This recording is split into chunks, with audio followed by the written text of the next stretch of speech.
Just us. Just us. We are just 14 games into the season, but based on that rematch between the Warriors and the Spurs, you would think we are in the playoffs. That was such an exciting game. It was, I would say, too exciting at times. Yeah, like it didn't need to get that close and that stressful, but it did. But when it gets that close and that stressful, that's where the real magic comes out for us to watch. And for one player in particular to execute, Steph Curry ended the game with 49 points. Which, 1 point away one from point having away, a 50 burger. Yeah. But it was genuinely a team effort to get that narrow victory over the Spurs. So narrow. So I'll quote Steph at the end of the game when he did his post-game interview. He said, "We had 2 gritty, gutsy, professional wins." He loves being professional. Yeah. Remember that clip where they're like, "What do you want to be remembered for?" He's like, "I want to be remembered for being a professional." He loves being a professional. He really does. Yeah. But yeah, it was a rough game for a lot of it. It was very neck and neck for most of the game. There was at one point where the Warriors led by 8, but that wasn't very long lasting. It felt like the odds were stacked against the Warriors when it came to officiating to a degree. Some of the calls that were made against the Warriors were not. I don't think I agree with a bunch of them. There was a few, like the Jimmy boxing out Wemby, who was trying to get the ball as it was going off, and then leaning forward and falling over him, and Jimmy getting the foul. Yeah, we were getting called. The Warriors were getting called for fouls where they were just standing there, around, yeah. and the Spurs were tripping over them. Yeah. So I would say that the officiating was very uneven. Yeah, I in mean, this it was matchup. uneven. There was a lot of physicality. I feel like so by halftime the score was pretty much even. We were up, I think, up by 2 heading into halftime, but then the Spurs really turned on the intensity in the third quarter, which then made it look like the Warriors were fouling them more than they actually were. Yeah, they were just throwing themselves at our players. And someone else that turned up the intensity was Draymond Green, which he had 5 fouls. All of those definitely warranted from like when he made those decisions, they were the correct decisions to make for him.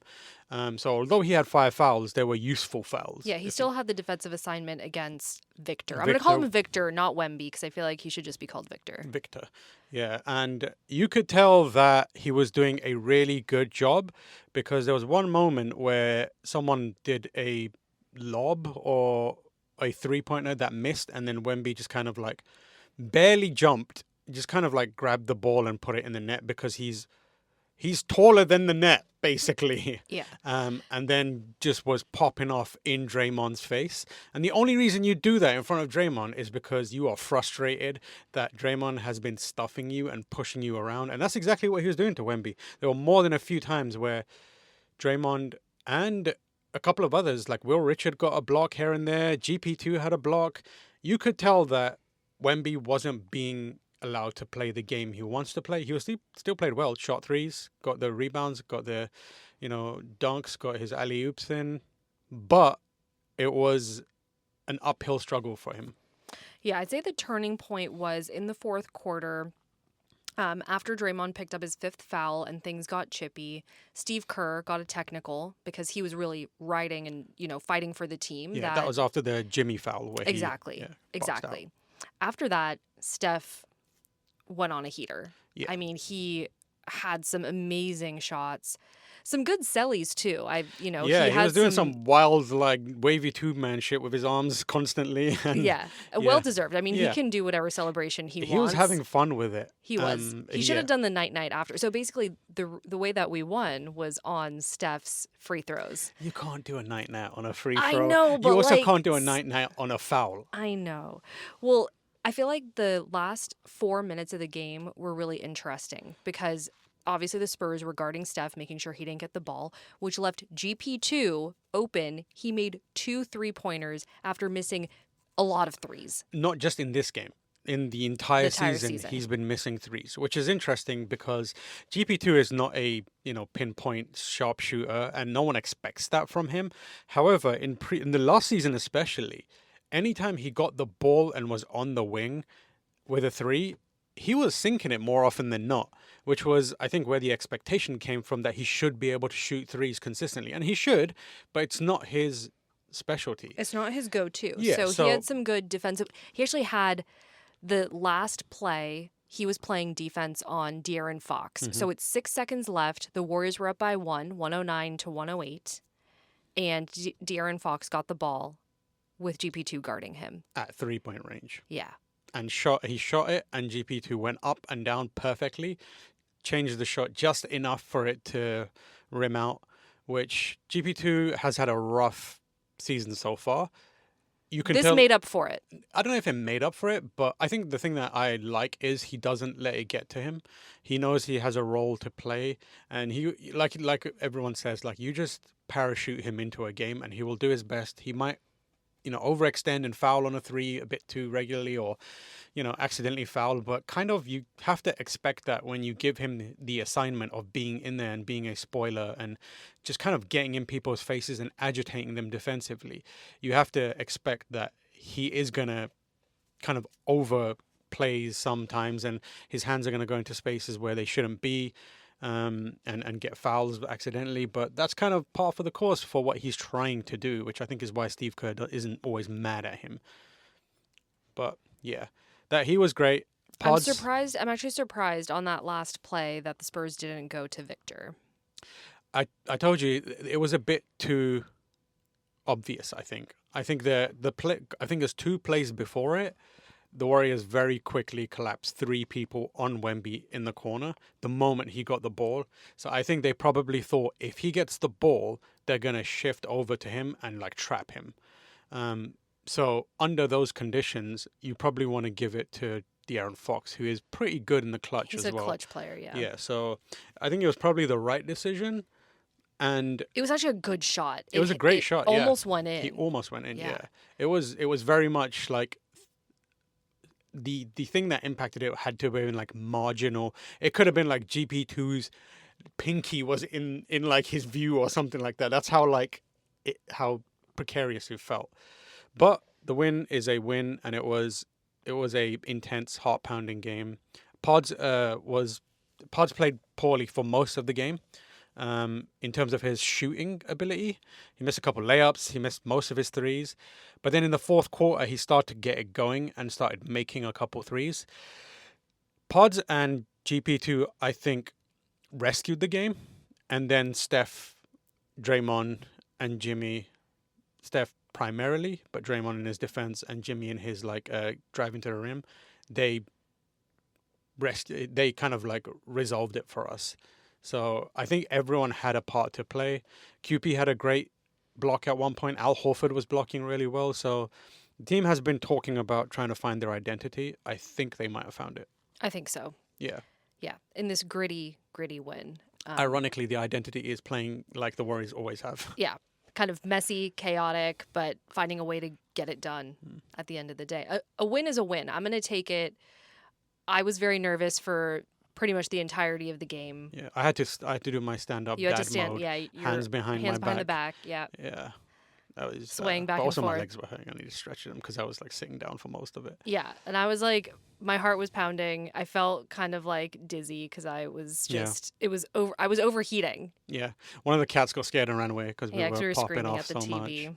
Yeah. And she went and retreated and hid underneath a chair and just watched from a distance. Poor girl. I feel like we do need to talk about Jimmy Butler. Jimmy Butler. Yeah.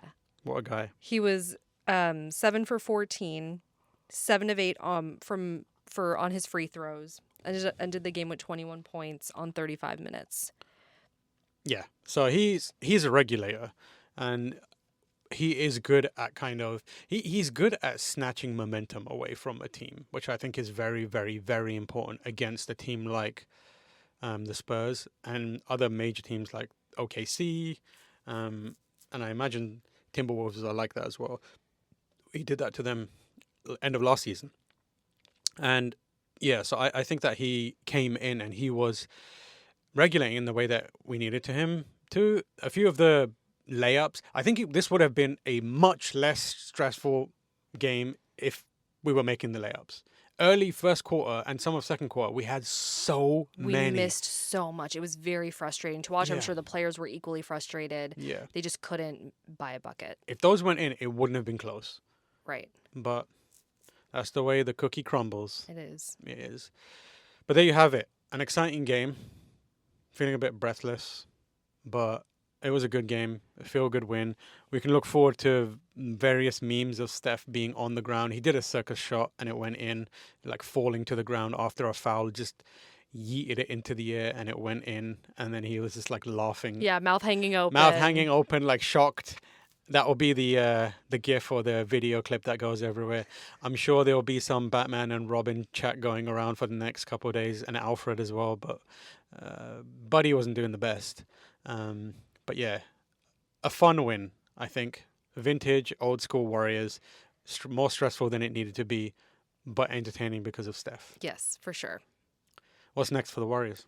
So the next game is going to be on Sunday versus the Pelicans, still on the road in New Orleans. The game's at 4 p.m. Pacific time. But I'm begging you, please make this an easy one. I know, please. I really hope it's a blowout in our favor. The Pelicans, who do the Pelicans have? Do they have? They have Zion. They have Zion. They but have I'm talking Jordan about Poole. Jordan Poole. They yeah, have they Jordan Kevon Poole Looney. and Kevon Looney. So maybe it won't be a easy one. Yeah, because they know how the Warriors Yeah, play. Jordan Poole and Kevon obviously know that system, and also have something to prove in both regards. This is the first time that both of them are meeting their former teammates this season. Jordan Poole had one game with, I think, the Warriors last season. So I'm sure that there's going to be a lot to prove here, but hopefully the Warriors can just make it a little easier on our hearts. Yeah. I could go for like A boring game. I could go for like a game where the fourth quarter is just garbage time and the Yeah. bench players get a bunch of minutes, and I hope we win by like 30 I could go points. for a Pat Spencer legacy game. Yeah, me too. I could go for a Pat Spencer deserves a statue game. Can't wait to see that. But there you have it. Boobies and butthole. My boobies, obviously. Steph. Incredible. Other boobie. One boobie is Steph. The other boobie is Steph. Both boobies are Steph. I would agree with you on that. Yeah. I have the same one. Booty hole, definitely the officiating. during Oh that yeah, game. it was horrible. Yeah. It was horrific at times. Yeah. What are your boobies and butthole? Same as yours. You just copying my boobies? Yeah. Great. I can't. makes I things honestly easier. You can't can't think right right now. now. I know. I'm just like. Slumped over in your chair. I know. I'm tired from all the excitement. All right. All Thank you for right. listening. Thanks Make sure for to tuning in. subscribe everywhere, share, and find us on all the platforms. Still trying to grow, build some momentum of our own. And yeah. All right. Just us on 3. 1, 2, 3. Just Just us. us.